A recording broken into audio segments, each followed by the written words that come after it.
plaisir de vous revoir au Cameroun pour relancer définitivement ce chantier. Est-ce que nous pouvons avoir un nouveau chronogramme ou alors vous restez sur l'ancien? Et quels sont les éléments qui peuvent convaincre que vous allez enfin vivre ce stade comme cela a été dit? Merci de me donner l'occasion de prendre la parole sur la CRTV. Alors, dans un premier temps, je ne viens pas là pour relancer le chantier. Le chantier ne s'est pas arrêté. On a dans un chantier surtout aussi gros que ce joyau qu'est l'OLMB, il y a différentes phases de latence, essentiellement dues aux équipements qui sont en mer depuis plusieurs mois et qui arrivent au fur et à mesure.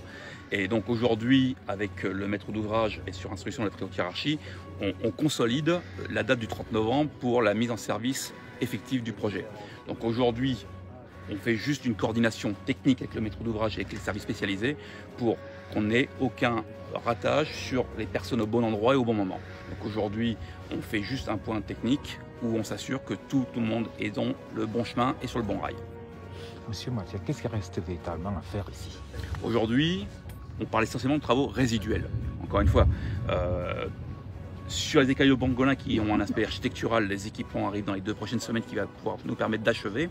Encore une fois, ce sont les équipements qui n'avaient pas été produits par le précédent contractant, donc on a dû reprendre ce marché avec ce sous-traitant et remettre la production de ces pièces manquantes. Aujourd'hui, elles sont en mer et vont arriver d'ici 2 semaines. Au-delà de ça, on a maintenant tous les équipements qui arrivent, c'est de la pose. Donc on va parler des équipements sanitaires, on va parler des écrans qui sont déjà livrés.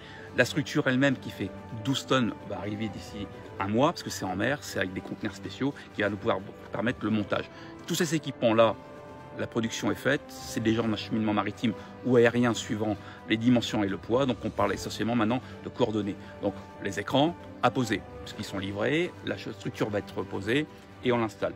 Les travaux extérieurs, c'est le travaux d'embellissement. Sur les lots principaux aujourd'hui, on va commencer à mettre toute la partie expertise pour faire certifier les installations. Éclairage, son. L'aire de jeu, aujourd'hui, elle est déjà en utilisation principale. Un match a eu lieu dessus. Je pense que tout le monde a pu apprécier l'utilisation de cette pelouse. Aujourd'hui, on ne peut pas marcher puisque justement on fait l'entretien et on assure que l'usage du stade va pouvoir être conforme.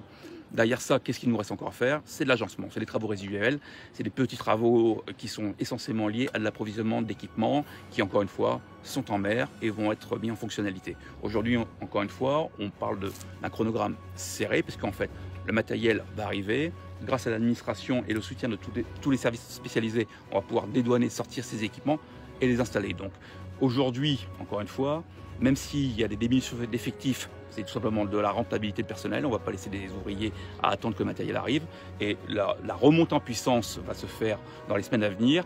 Et forcément, comme le maître d'ouvrage, son Excellence Monsieur le Ministre des Sports, l'attendait, on va arriver à du 7 sur 7 et du jour et nuit, parce que tous ces équipements-là vont arriver. Et bien sûr, la date du 30 novembre va être maintenue pour la mise en fonctionnalité de l'ouvrage. On va parler de réception technique. Avant Noël, on parlera d'une réception provisoire et nous serons, durant la compétition du 6 janvier, présents afin de faire les levées de réserve et apporter notre assistance sur l'exploitation durant la CAN qui aura lieu, dont la cérémonie d'ouverture qui aura lieu ici. D'ailleurs, on a déjà des experts qui viennent nous voir pour organiser cette cérémonie d'ouverture, pour les feux d'artifice et tout ce qui sera événementiel. Vous avez certainement des rapports que les eaux de pluie ont fait des dégâts ici la dernière fois. Qu'est-ce qui est prévu pour empêcher que l'accès ne touche les tribunes, comme la dernière fois? Alors, ce sont des dégâts inhérents à un projet de construction. Ce n'est pas des défauts, ce sont des équipements d'évacuation pluviale ou d'étanchéité qui sont ou arrivés ou encore en cours. Ça n'a pas d'impact majeur sur la construction. On a une assurance chantier qui est là pour ça. Et encore une fois, ce sont les équipements qui sont planifiés et qui sont installés. C'est un chantier qui arrive en fin de projet. Donc, on fait toutes les levées de réserve. On aura forcément sur un ouvrage aussi magnifique des levées de réserve à effectuer.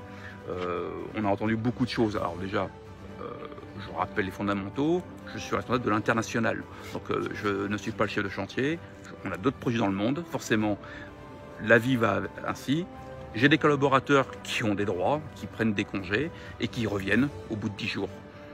Maintenant, mon enjeu aujourd'hui était d'être sûr que tout le monde est là pour le champ de bataille. Parce que le champ de bataille va être maintenant.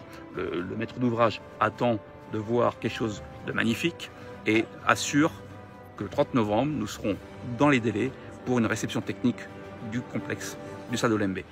en parallèle, nous commençons déjà avec le maître d'ouvrage à travailler sur les plans de la continuité. Donc le gymnase, la piscine qui va démarrer après la CAN, pour pas qu'on ait un travaux durant une compétition. Mais qu'en est-il de la situation financière? On sait que ça n'a pas été très facile, les procédures ont été longues. Aujourd'hui, qu'est-ce qu'il en est comme information? Aujourd'hui, je vais vous dire très sincèrement, le pire est derrière nous. Vous savez très bien que sur instruction du chef de l'État, toute la partie financement a été mise en place. Nous avons rencontré la période du Covid qui a mis les banques et toutes les institutions en fragilité vis-à-vis de la situation internationale. Forcément, la nouvelle réglementation, le CAP 2021 des accords de Paris sur l'environnement a remis des nouveaux enjeux sur le projet, environnementaux et sociaux. Aujourd'hui, le maître d'ouvrage a libéré toutes les actions correctives administratives. Le chef de l'État a autorisé la Banque de financement international, la Standard Chartered, à payer sur le prix garanti. Donc aujourd'hui, nous parlons d'un paiement dans les jours à venir, ce qui va permettre de soulager tout le monde et de garantir que les ouvriers, les sous-traitants nationaux et internationaux puissent toucher leurs dettes et puissent avancer jusqu'à la fin du chantier. On constate que ça travaille toujours ici, malgré le samedi. Encore une fois, ce chantier ne connaît pas d'arrêt, connaît une fluctuation qui est liée aux opérations et à l'approvisionnement. Hier, durant l'inspection du président de la CAF, accompagné avec le ministre des Sports et toute une délégation, il y avait plus de 784 ouvriers. Aujourd'hui, pour un samedi, nous sommes à peu près 600. Et demain, dimanche, nous continuons, car encore une fois, nous préparons le fast track qui va arriver. Demain, nous avons même une réunion technique avec la task force pour pouvoir être sûr que toute l'administration est derrière le maître d'ouvrage et que nous allons rester en partenariat jusqu'à la fin du projet. Merci beaucoup.